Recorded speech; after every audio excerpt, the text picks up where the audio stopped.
فاسألوا أهل الذكر إن كنتم لا تعلمون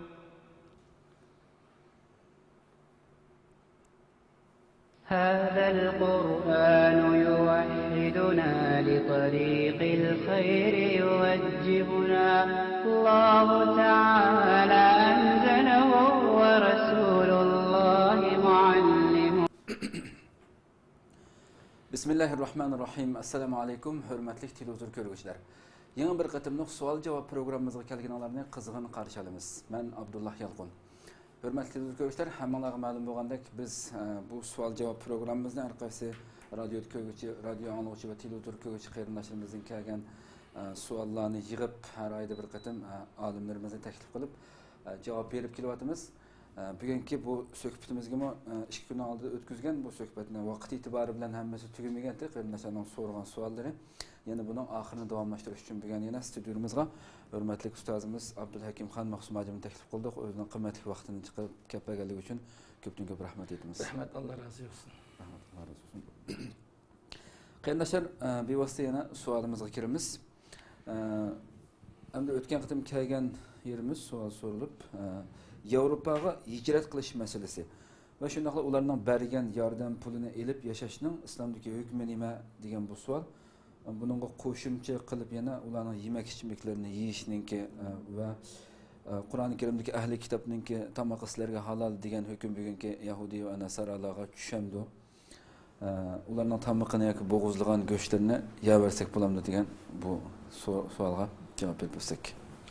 أعوذ بالله من الشيطان الرجيم بسم الله الرحمن الرحيم نحمده ونستعينه ونستغفره ونعوذ بالله من شرور أنفسنا ومن سيئات أعمالنا من يهده الله فلا مضل له ومن يضلل فلا هادي له ونشهد أن لا إله إلا الله وحده لا شريك له ونشهد أن محمدا عبده ورسوله.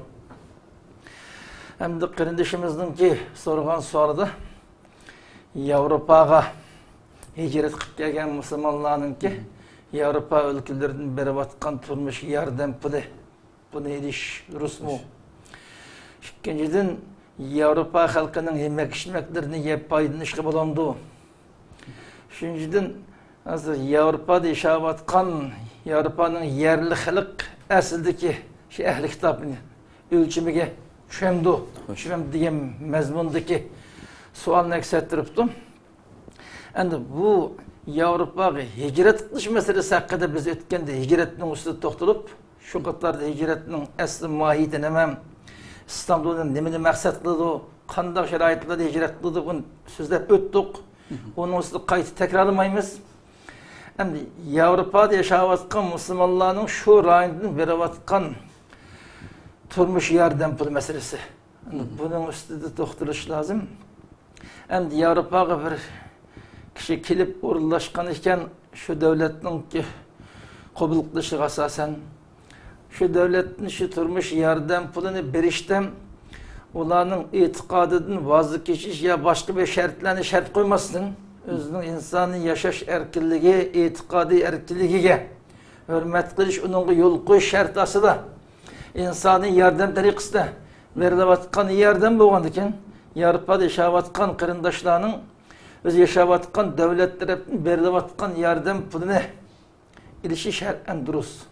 Ama bu yerda diqqat qilgan nuqta, agar mumkin bo'lsa, bu yerda ishlamay davomli yardım pulini yashayotgan mandaq bir holati shakllantirib olmay, o'zi ma'lum bir shu yerning tilini o'rganib, mana bir işleş arkalık turmuşunu kamdaladık bir şarait gelgengi kadar turmuş yerden buldum behremen bu tusumu ama şöyle bir işlep turmuşunu kamdaladıktan vaziyet yaratılgan dinkin mümkün kadar öz işlep öz mehnetle yaşaşık adetiniş lazım. Yani peygamberimizden ki bu haktan nurgun teşebbüsleri var. Her kanda mümin Müslüman davranıp başkalarına tayinip yaşaşamaz. Öz küçüğü taynıp yaşap kitip başkalarına yardımlaşır. Hem de İslam'ın talebi bu. Moşunun teriş lazım. Ama yanıdın geldi, til bilmeydi, iştip bulanmayı kap kaldı mesela. Ya selamet, ya akşamaz, ya yeş yonup ketken. Manda türlü münasebetler tüfeylidin. Ama öz uğurlaşkan devletin vergen yardım bunu ilip onun yaşaş şer'en durus. Onun hiç kandak mani yok, işkilin haceti yok. Ama bizden teşebbüs kıltığımız işleş iktidarı eğer bir kırındışımız mümkün kadar işlep durmuşluk kamlıqdaki bir şerait yaratılğandan keyin şu rayını teriş işleş lazım. İşlep teriş gerek. Yani bu Avrupa halkının yemek içmek meseleleri. Aslında Kur'an hadis gelişim ehli kitapın ki ehli kitapta Yahudi dinindeki Hristiyan dinindeki insanlarını ataydım. Bunların yemeklikleri sizge halal değil. Bunların yemeğini sizge İslam'da bulunduğu değil. Ama başka komünist ya başka küfürün, ehli küfürünün ki müşrikinin başkanlığını iştinecek değil. Fakat bu ehli kitapların yemeklerini halal değil. Hem de hazır mı garip devletlerde işlep çıkarılıp atkan yemek içmek mahsulatı. Yani muşlar qarab bakış lazım. Muşlardan İslam dinde işçeklengen narsalar arılaştırılmay. Aslındaki Yahudi Hristiyanların Peygamber Aleyhisselam'ın devrinde aslında itikadi başı göz karışı eynen saklanıp Peygamber olup şu şekilde hazırlanan yemek içmekleri olsa onun yep paydalansa meyde. Yani bunun da belki şu ehli kitaptan yemek içmek hem biri İslam'da şeklengen neresinde ağırlaşmadan buluşu lazım. İkinciden şunu hazırlayan ehli kitap Peygamber'den muşinin tamakını yesiniz, yemektikini yesiniz bulundu diyen vakti ki halete eynen saklanan buluşu lazım. Hususen şu vakti itikadi örf adet meselelerde. Ama mesela bazı Müslümanlar tedric zamanının ötüşüge erişip İslamiyet'in çetnep getip halal haramlı ılgama yediğinden bir halet şeklinde kütüphanede düşüyor hazır. Hoş. Şunun boşaş ehli kitabın özünün esildeki akidesi içtimai hayat karışı örf adetin çetnep bunun özgürüp ketken olsa gerçi ismi ehli kitap olan olsa mı bunun yemek içmeklerini yeversiniz bunu değil olmaydı da. Mesela bu. Bundan qarab bakış lazım. Bu mesele hakkında yine ben bu aldığımda dersim dep öttük. Hususen Avrupa milletlerinin işlep çıkargan Avrupa'da yemek içmek şirketlerinin ki işlep çıkargan mahsulatlarını qaysi xil markalarni iste'mol qilish durust, qaysini iste'mol qilish durust emas. Bu vaqtim Avrupa'daki İslami ulamalar, şuradaki İslami muasseseler, şuradaki fatva merkezleri muşlardan soraş lazım. Bizim Avrupa'da yemek şirketinin qaysi şirketler işleydi, nimelerden işleydi o. Bunu tefsiri bilmek geçken meseleler hakkında artık toxtalmaymiz.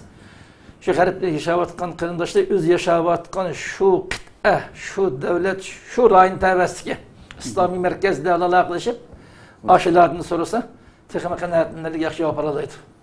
Rahmet, Allah razı olsun. Yani bir kırındaşımız soruptu. Assalamu alaikum hürmetlik ehli ulamalar. Hemmizge ma'lum ki vatanimizning Xotan diyarida Qoshtashi chiqish, uning bilan tijorat qilish orqali boy bo'lgan nurg'unlagan Uyg'ur baylarimiz bor. Bular to'g'riliq mening ikki savolim bor. Birinchi, Qoshtashi bilan tijorat qilishning hukmi nima? Chunki Xitoylar bu toshlarni but yasab chiqadi. Bu toshlardan but yasab chiqadi. Ikkinchi, bu tosh tijorati bilan boy bo'lganlar zakatini qanday ayirishi kerak? Yüzde qancha % berishi kerak? Zakatini bermaganlarga qanday muomala qilindi? Alloh sizlardan rozi bo'lsin deydi. Endi qash dishi meselesi. Qash dishi meselesini qanday bir taraf qilish lozim degan savol so'ralaptim. Endi o yerdan chiqqan bir xil boylik hisoblanadi. Endi fiqhshunoslar yerdan chiqqan boyliqni 3 turga ayiradi. Payg'ambar alayhisolamning hadislarda bayon qilinishi ma'adin rakaiz deydi. Şu ma'adin rakiz deb yarasты boyliqlar. Bu haqda İslam dininin ma'lum bir bekitken hükümleri var. Şu hükümü tefsiri şekilde izahlash uchun fuqahalar yerden chiqqan har qandaysi 3 ga ayiradi. Bunun biri yerden chiqqan boyliq suyuq, nefrete başqa. İkinciden yerden chiqqan boyliq o'zi qattiq metal, erisi eriydigan metallar. Mesela altın, gümüş qatarlıq. Üçüncüsü yerden chiqqan qattiq metal, bu irisim erimeydigan. Bu taş cinsinden bo'lgan narsalar. Mayli qash tishi boshqa javohirat olsun bular. Küçük'e arıp bunun içinden o'zi qattiq metal erisi erish xarakteriga ega. Mesela altına başka mush xildagi boyliqlarga nisbatan bu narsaning yerdan chiqqan narsaning 5'tin 1'i. Beytul malga topshirildi. 5'tin o'zi 20%. Başkası tef ağan kişininki qo'lda qapqirib foydalanadi. Deb buningki qandaq o'rnidan chiqdi, o'zining o'lisidan chiqdimi, normal teriligi yadimi yo boshqa ommiy zamindimi? Buning hukmi tafsili arab chiqadi. Bu mavzuga kelsak gap uzab ketib qoladi. Chunki so'ralgan savol qash tish haqida so'raladi. Endi qash tishim yerdan chiqqan boyliqni o'zi qattiq madallarning qatoridan ham erimaydigan. Mushkillik narsaga nisbatan mayli buningda İmam Saraxsi'ninki Mabsut degan kitobi bo'lsin yo boshqalarning buningda tafsili to'xtalib bu xildagi narsalarga 5'nin 1'ini topshirgan ish yo'q deydi. Buningda masalan oltin kumushga o'xshash buningda 5'nin 1'ini topshirgan ish deb masalan la hajra fi shay degan mushu usulga asoslanib toshdan oningda g'alaparaqdan oldigan manda shummaydi degan hukmga asosan bu xildagi narsaning 5'tin 1'i yani 25% 20% ya şu miqdor narsani topish lozim degan bundaq prinsip bunga kelmaydi deb qaraydi. Shu fuqaroninki tahqiqoti zoti qaraganda hozirgi qash tishi tijorat qilib atqilamiz. Qash tishi masalan yani qizib qash tish topqan bo'lsa, onunga o o'zining mulki bo'ladi. Buna hech qanday ya 5'nin 1 ya boshqa bir miqdorda berish lozim emas. Ammo bu o'zining qo'lga chiqqandagi bir boylik hisoblanadi. Hozir mesela qash tishim oltindan qimmat boylik olib ketaylik. Masalan, oltindan 15-20 assa yuqori bahada satışkan derecede. Bunda qimmatli boylik olgandan keyin faqat diqqat qilgan masalan, o'sha qash tishi qo'lga tushib, yil to'shqandan keyin %2,5% zakatni beradi. Bu qolgan boylik qatorida har qanday ma'lum bir boylikqa egidamlar yil to'shqandan keyin uning zakatni olish lozim bo'ladi. Shu shaklda zakatni oladi. Buni tijorat qilayotganlar tijorat mil qatorida hisoblab, yilda bir qatim o'zining %2,5% yani 40'ning 1'ini zakatni oladi. Buningdan boshqa uningdan boshqa bir teklif kelmaydi bu tijorat qilayotganlardan. Endi bu zakatni bermay qolib qolsa qanday qilamiz degan savolning mohiyatiga biraz qarab baqish lozim. Endi masalan 400 milyonlik qash tish tijoratni qilib zakatni bermay xalqan ishlatib yuriblik. Endi bunun asli zakatni olib ilahi kelimatullah ya boshqa musulmonlarning ehtiyojini ishlatilishi lozimdi. O'z ixtiyorligi bermagandan keyin uni biraz tadbirlan bo'lsa-mu hal qilish lozim demakchi bo'lsa kerak. Ammo islom dinida şu zakatni berganolmay qolib qolsa bizning qilgan ishimiz tashabbus qilamiz, da'vat qilamiz. Agar musulmonning zakatni bermay qolib qolsangiz, qiyomatga bu chayon bo'lib siz chaqadi bu. Vabali g'ir ham dunyoda sizga qutatmaydi. Sizga avlan az qatmaydi bu. Siz buningki haloldan tepishingiz lozim, halol yo'lga ishlatishingiz kerak. Xo'sh. Avlodingizga pok halol hayot miras qoldirishingiz lozim deb tekrar zakatni olishga da'vat qilinadi. Ama İslami devletli kurulup İslamiyet icra bulavatkan rayin olsa İslami hakimiyet taraftan zakat kılması uğurlaştırılan kişiler eğer mecburi belge olmayı kapkasan tegişlik tedbirini kullanırdı. Hakimiyet İslam taraftan. Ama şunda bir muhit turguzluştum burun yani halıgan kişiler davet teşebbüs kıpkı bermegendiğin yüzü halıgança mecburi olsun mu? Asan bulamıqı deydiğen bundaq iş duruz emas.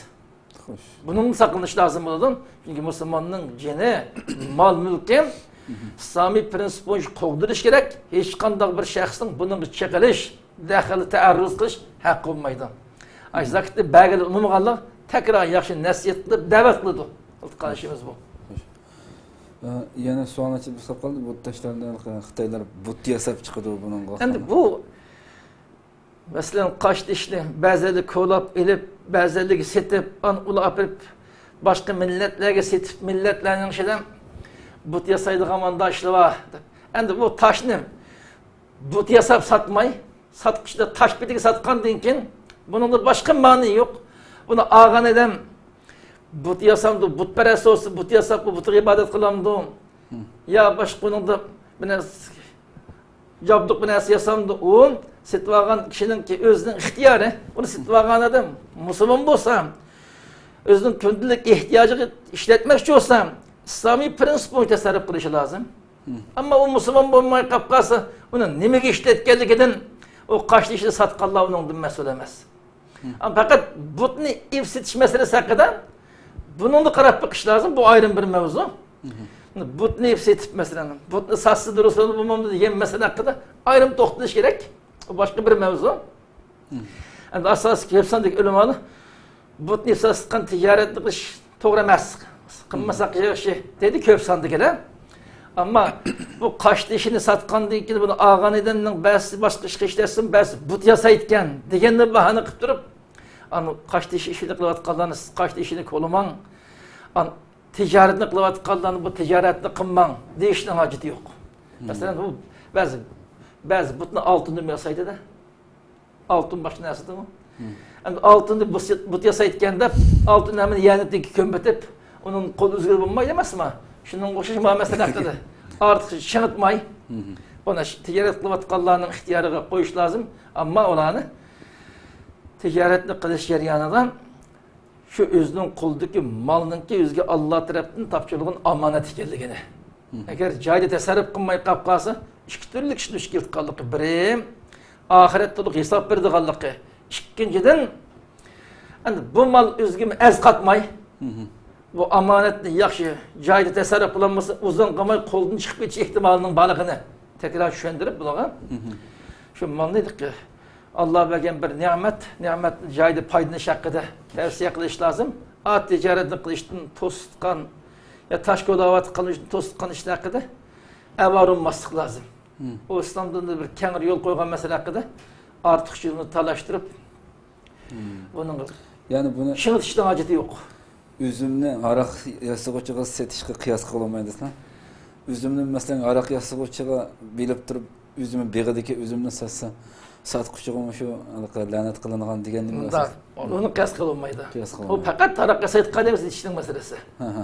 Bu kaçlı işini ağalı sıtvaganın fakatdan but yasas işletmeydi de başka nurgun nasıl işletkan nasi. Şu katarda but mesayı demekçi. Hoş. Adekin abay zakat meselesi de gap çıktı. Bazı nimelerinde şu koldu mesela nurgun bir yıl toşkandıkken zakat ayırış gerekse de özünün meli hesabıda. O bir yıl toşup gelse mesela set bulanmagan bolsa koldu bir münçin asla bolsa mu onu yana aşını puluğa hesaplap durup zakat vermesinden setip bolganda zakat verdiğin bunda işler mevcut. Mesela koldu ban baylıkı meyli nakd pul olsun, meyli altın gümüş olsun, meyli ticaret meli olsun. Yıl toşkan anda koldu başı baylıklı hesaplap, nakd pulunu sanap, koldu kapkagan ticaret mallarını hesaplap, kanç pulu doğru gidiyordu. Şunun hemmesini zakatı toluk arış lazım. Eğer onda kılmayı kapkasam, yani zakatı toluk ada kılmagan olurdu. Tamam. Rahmet Allah razı olsun. Allah. Yana bir hemşehrimiz sual soraptı. Assalamu alaikum. Ayal kişinin iri bilen takallışı haram mı? Uvalçılıkka uçursu mu? Özünün sözündesi bolmaydıgan deliller var mı? Ayalı iri bilen takallassa, iri koluğu neme çıksa şunun bilen ursa, ölüp gitişini oylamay hücum kılsa, ayalı tamıqını etip verip, keşte kıydap ayrım yetip olsa, iri keçürüm soraşının ornuğa, onu bunu çekip ağzını buzup, ata-anı kıyırındaşlarını çişlep tartıp, yana cedel kılsa yolluk mu? Ayal kişiyinki cedelden korkup, yani onun bilen yatsa, İslam'da ayal kişi adıllık bulamdı. Eğer yatması yaman bulamdı. Bir kişi qanchalik çekilgan bolsa, shunchalik çekilinglar degan oyatga ayollar tushmamdi bu yerda mesela. Iriga nisbatan. Ayol uning bilan jedallashishning o'rniga Allohdan bu yegan tayoqlarimni, gunohlarimga kafarat qiling desa bo'lamdi. Ajrashib ketishni numus deb bildigan bu ayollar qilch ko'ngli qolmagan u er bilan qanday qilishi kerak? Uning bilan shaklda o'y tutib, davomli tayoqini yesimi billi yetib qo'yib yursa, ayolning eriga muhabbati qolmagan bo'lsa, bu gunoh eriga bo'lamdi yoki ayolga bo'lamdi? Tafsilroq javob bergan bo'lsanglar deydi.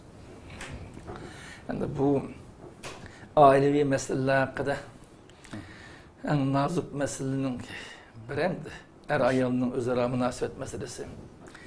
Endi bu er-ayollik münasebet meselesi hakkında biz mu'min, Müslüman buluş süftümüz bilen moş saati bizge Peygamber Aleyhisselam'ın bergen talimatı boyunca şıkmanışımız lazım. Bergen Peygamberimizin talimatıdan ayolunun hissiyatçan bulduğu biraz kaç behmeli ki anımızın tabiitti mesela gerçi eridin bir ömür hayrahalık, vafadarlık köygen bolsa mı şikkinin bir işe kapıp kapkasa ömrüm boyunca ben senden yaxşılık görmedim dep mandaq hemen unutuplam majra kıldığanlığa okşaş bazı ayollarının acizlik taraflarını Peygamber Aleyhisselam oturup koyardık. Peygamber Aleyhisselam bunu oturup koyup olap kılgan nasihati Ebu Hureyre'nin ki Peygamber Aleyhisselam'ın rivayet ettiği hadisi İmam Bukhari rivayet kıldı. İstavsu bin nisai hayran dedik. Peygamber Aleyhisselam ayollarının ayında acizliklerini bayan kılıp durup ayollarına nispeten kulağının gelişi hayrahalık, vafadarlık, yaxşı nasihat kılına dedik. Hatta Peygamber Aleyhisselam ayollarının tabiiti kısmen ayında bir hissiyatçılık, gazben başka karakterinin başkelliğine onu tamamen ben diyeyim ekelemen de hepelesem onu tamamen tügeçti beyran kıvıdıtkanlığını. Ama bazı bir egerlik bolsa mı şunun yaxşı nasihat kılıp, sabır kılıp, epoçallık bilen billi ötüşünün lazım ikkenligine talim biriklik. Yani bu insanların karakterine, şu insanların yaratkan, lahilegen zat en yaxşı bir adam. İnsanın ki erlerinin vücudu kanda karakteri var. Ayollarının tabiiti kanda karakteri var. Buna en yaxşı bildiğin zat Cenab-ı Allah. Yani Allah Peygamber Aleyhisselam'a gelmişti. Vehyarını yetkizip duruluk. Bana bu haktaki en yaxşı talim vergen zat Allah'ın veysiz Peygamber Aleyhisselam. Peygamber Aleyhisselam'ın ayollarının ki karakterini tasavvur kılıp oturup koyuşu, vergen bahası, bulu kılkı muamelesi bunun ibaret. Hoş. Bundan boğan iken o erinin vazifesi mümkün kadar ayalık illik muamele kılış, özünün yaxşı ahlakı, merdanılık, iyisizlik olan tesirlendirip o ayallar en vakti Allah tarafından erlerine verilgen bir nimet. Bu nimetini yaxşı kadirlep şu şekilde faydalanış taraftarı oluş lazım. Onun katı kollak, besim, tehdit, eziyet bilen mesele olmaydı. Peygamber Aleyhisselam'ın talimatı tamamen bunundan başka. Yani ayollarının birden bir mecburiyeti eriga kat'i itaat kılışı lazım. Eriga melinin hususi ihtiyacı olsun, ailenin hizmeti olsun, her kandan işten kat'i eriga itaat kılışı gerek.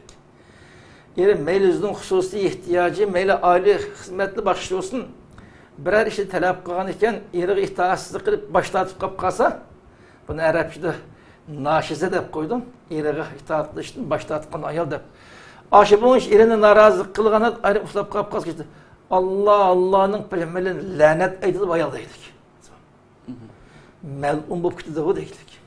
Onun erinin talebini red kılıp, bunda cahillik kılgan ayal, feriştilerinin laneti uşayetkallık hakkında Peygamber'in hadisleri var. Onda oğandaki ayal, kolunun gelişim, erinin uğurlu karıkandık taleplerini red kılmaya katli kabul kılıp, katli bir şekilde, erinin yaxşı izzet, hürmetli kılıp, eriga yaxşı itaat kılıp, eridan ibaret Allah bergen bu katlı nimetini yaxşı kadirlep, paydalanışını bilişi lazım.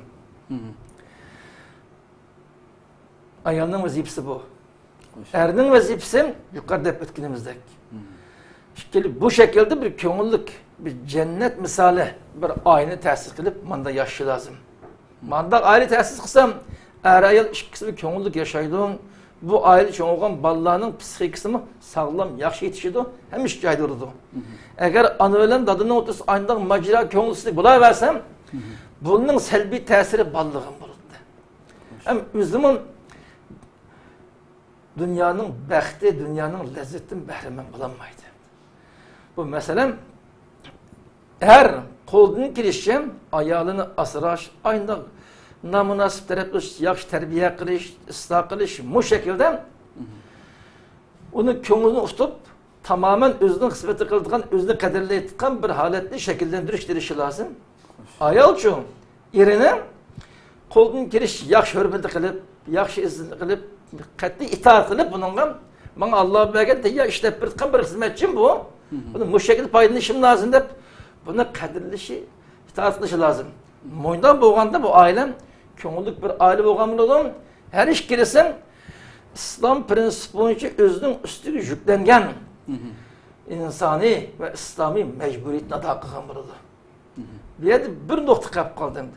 Ayol eri nima desa ma'qul davrishi lozimmi degan masala. Endi bunun kelganda erining o'tirib qo'ygan fikri, talablarining ichidan o'rinliqlarini qat'iy qabul qilishi lozim, ado qilishi lozim. O'rinsiz talabni qo'ygan taqdirda onun derhal yugurib urushgan ish boshlamay, chiroyli paranglashib, men har qanday talabingiz, buyruqingizni ijro qilishga tayyor, ammo talabingiz munda bo'lib qoldi. Deb chiroyli paranglashib, o'rinsiz talab fikrlarini, onun o'rinsiz ekanligini tushuntirib, buni amalga qoldirishirish lozim. Uni bahona qilib turib, majro qilishga tirishmas lozim. Bu ayol hamda Alloh bergan bir ne'mat bo'lgandan keyin joyida foydalanishi lozim, ammo har mustabid holatda mening og'zimdan nima chiqsa, shuni qilishim lozim deb mandab bir diktator shaklida qattiq qo'llar bilan boshquraman deb bunga urinish bu shar'an to'g'ri emas. O siz ba'zi buyruqingizni ijro qilmay qolib qolsa, parangiz siz ijro qilolmay qolib qoldi. Sizning buyruqingiz o'rinliq bo'lmay qolganmi, yo uningki tabiat jihatda, masalan, salomatlik jihatda sharoit yar bermay qoldimi, nima bo'ldi chiroyli paranglashib, illiqlik bilan bir-biriga illiqlik yetkazish, vafodorlik qilish, ko'nisharlik masalalarni hal qilish kerak. Yani o erining kim o'rinliq talablarini qat'iy o'rindashi lozim bo'ladi.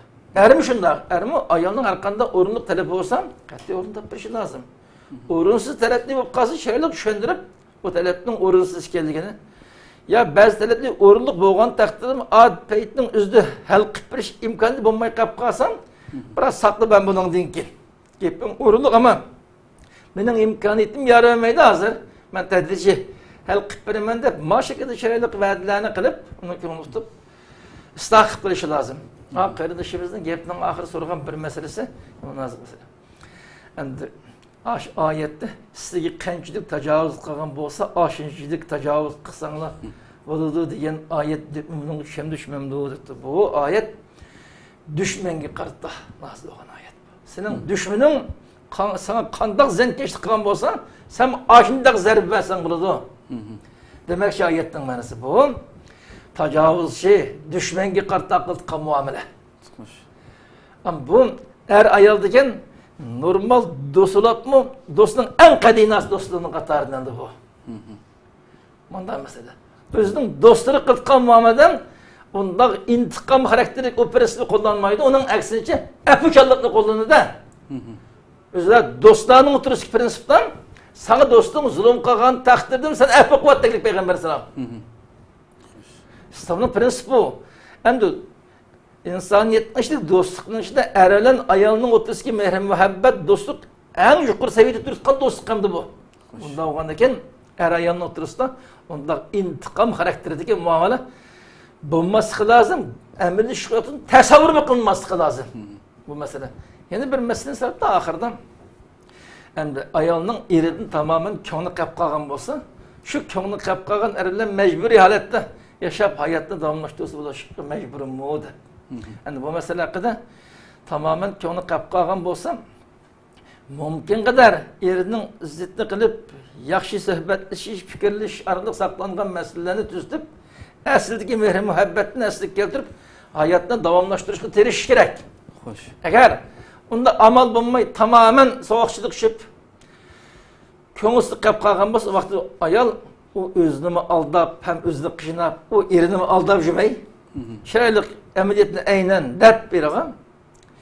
An eri qabul qilmay qolib qolsa, erininki u ayol hajdigan mahriyi boshqa qismini qaytarib berib bo'lsa-mi, erini rozi qilib, chiroyli bir shaklda ayrılib ketib, u erimo o'ziga ko'ngli va ayol to'g'ri baxtli yashashi lozim. O ayolning o'zining tabiatiga mos kelgan bir avlan to'g'ri yashash kerak. O ko'ngli yo'q holatda bir-birini aldab yashashingizda o ailening aile lazzat olmaydi. Uning aile qiymat olmaydi vaqtda. Shu masalaga kelganda mumkin qadar ko'ngilsizlikka sabab bo'lgan shu omillarni ib tashlab, ko'ngillik bir holat shakllantirib, hayatı davamlaştırış lazım. Bak Peygamberimizin hadisi var. Köp ölünü tutkan erler, köp yastık tutkan ayallar, bula Allah'ın laneti uçuraydı dep. Lanallahu zevvakin ve zevvakat dedi de. Bunda aqip ayallar, xotin qip erlerge, to'xtamay agitiga tutkan xotin tutkan banda adamlar Allah'ın laneti uçuraydı bula. Degan Peygamberimizin talimatı var. Şu hadisden oraya asasen mümkün kadar aynı bozmay, saklangan meselelerini hal kılıp, köngüllük bir haleti şekillendirip hayatta davamlaştırış gerek. Bunu mümkün bulmay kapkasan, onda köngülsüz haletten hayatını davamlaştırgandan göre çiraylık bir şekilde kayış taraf ayrılıp geçki hoşta olgan bolsan, yeni bir tarafına çiraylık razı kılıp bu şekilde ayrılıp geçirildi. Rahmet Allah razı olsun. Yine bu şu soğal sorgan hemşerimiz bir kıyırındaşının ergi uqturmay özünün maaşıdan yaxşılıqlısı bulamdı degan sualını soruptu. Bunu biz ilgirki qatılmaq programımızda bunun aldınqısı emas, onun aldınqısındaki programımızda biz bunu tafsili to'xtirib o'tgan, javobini bergan, shuningga havola qilamiz, shu yerdan ko'rib bo'ldi.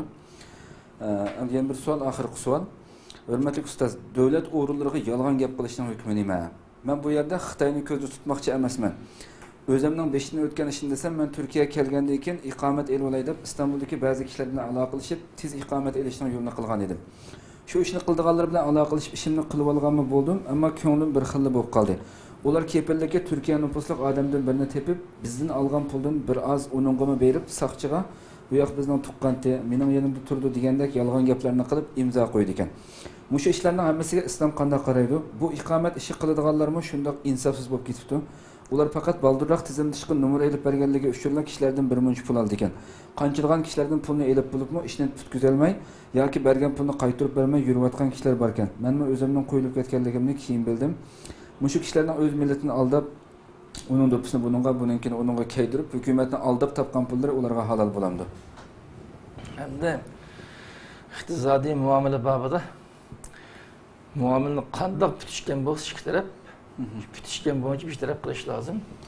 Agar uni bitirmay qolgan bo'lsan, chiroyli olgan pulini egasiga qaytarib berish lozim bo'ladi. Xo'sh. Bu boshqalarni aldab, qaqti so'qti qilib topgan pul, bu ishni qilayotgan odamga halol bo'lmaydi bu. Xo'sh, bu masala. Endi yolg'on gap qilib bo'lsin, o'zining rasmiyatini bajarish masalasi. Endi dushmanga nisbatan o ayrım bir meselemdi. Xo'sh. Kardeşimiz üzüm eksettiripti. Endi bu başka normal devletler bularga nisbatan bazı yolg'on gap qilib bo'lsin, bazı rasmiyatlarni bejarisi bo'lamdi degan masalani qildim. Endi bu yolg'on gap masalasi islomda da eng qattiq shaklni tutgan masalalarning biri. Payg'ambar alayhisolamning qishqi sahobalardan birisi kelib, mu'min mandaq jinoyatni qilish ehtimoli bormi desem mümkün. Bu insan bo'lgandan keyin mu'min bo'lsa-mu, ayndaq ba'zi jinoyatlarni ishlab qilishi mumkin dedik. Masalan, o'g'irlik qilib qilish, zina qilib qilish o'xshash shunday xatolikni ishlab qilish ehtimoli bor. Lekin qat'iy saqlanish lozim dedik. Deb kim xatoda mu'min yolg'on gap qilib qilish ehtimoli bormi degan payg'ambar alayhisalom mu'min yolg'on gap qilmaydi degan. Boshqa jinoyatni ishlab qilish ehtimoli bor. Ama mu'min yolg'on gap qilmaydi. Degenemde bu insandan sadır olduqan cinayetinin içinde en ağır cinayet yalğan yaklaşıyan buladı. Xo'sh. Bu günah-ı kebirinin içinde en ağır günah-ı kebirinin birisi bu yalğan yaklaşıyandı. Bunda oğandakin meyli respet beceri şu olsun, her qandaq iş olsun, meyli idar cemiyetler arasında olsun, meyli kişiler özünün şəxsləri olsun, yalğan gapni qat'iy işitishga bo'lmaydi. Yalğan gapni.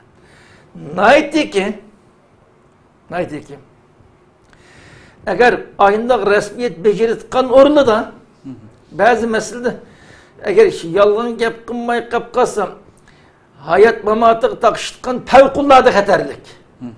O'zining jini, mili bir xatarligiga zayisqan favqulodda bir jiddiy xatarlikka duch kelib qolsa, ayında xatardan o'zini saqlab qolish uchun xatardan.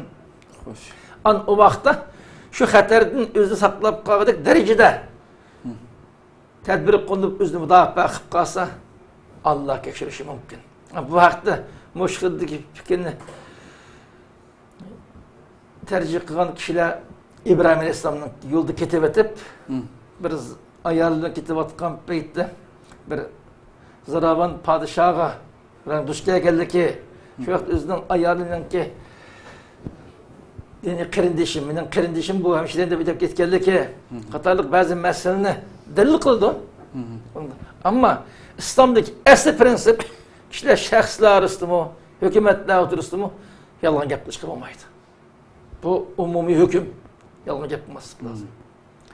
Katı yalan yapılması gerek. Eğer baş günah sadır bulup kalgan takdirde mi yalan yapın ibaret bu cinayetini katı sadır kılması gerek. Aşının okşaş bir İdari cemiyetlerden beceri tıkan resmiyet meseleleri de fevkullarda aşında öz endisi resmiyet becerilmeyi ya düşmanın kulu bitip kırdı. Ya tamamen ardı kaplayıp imkansız kapkırdı. Kolu işnesi yok başka mandak bir xatarlik ahvalda bulup kapkasa aş xatardan özünü qoğdap qağdaki miqdardan belki bazı tedbirini işletse ama işletkendiğin için muş mesele gelmiş zürriyetin cihetmende tedbir işletip kapkadı. Allah keşirsen ya Rabbi Allah'a tekrar istiğfar etip onun işkince şunda kılmaz kılık Allah'a vaat verip kısam belki Allah keşirse yapamaz. Ama bizim tavsiyemiz her kanda şeraitten yalan yapılmaz. Çünkü Peygamber bizge bunu öğretti. Doğru. Ya bunun için vatandaki mesela Xitoy nimalarga qarata bunda mas'ul yok shunami? Bu ularning kimni vatanda biz düşmanga nisbatan onun taktik işletish, o'zining o ayrı mesele. Yani bu başka İslamiyet chetildagi harb ahvoli masalan düşman bilan bo'layotgan ahvol u tamamen başka. Bu haqda ayrım to'xtalish lazım burada. Tamam. Rahmet Allah razı olsun. Shuna qilib bugungi savollarni tugab qoldi. Hemmeylenge Allah rahmet kılsın. Kırındaşlar İslam'ını doğru düşünüp, gündelik hayat toluk tetbiklap, muşarlık dünya ve ahiretinin bəxtini kolup keltiriş Allah muvaffaq kılsın. Hemmeylenge rahmet. Allah razı olsun. Hürmetli televizyon görüşler, şuna qilib bu qatimki savol-javob programmamiz bu yerda oxirlashdi. İnşallah kelar qatimki yangi bir son programmamizda ko'rishguncha sizlarni Janobi Allohga topshiramiz. Assalomu alaykum va rahmatullohi taala va barakatuh.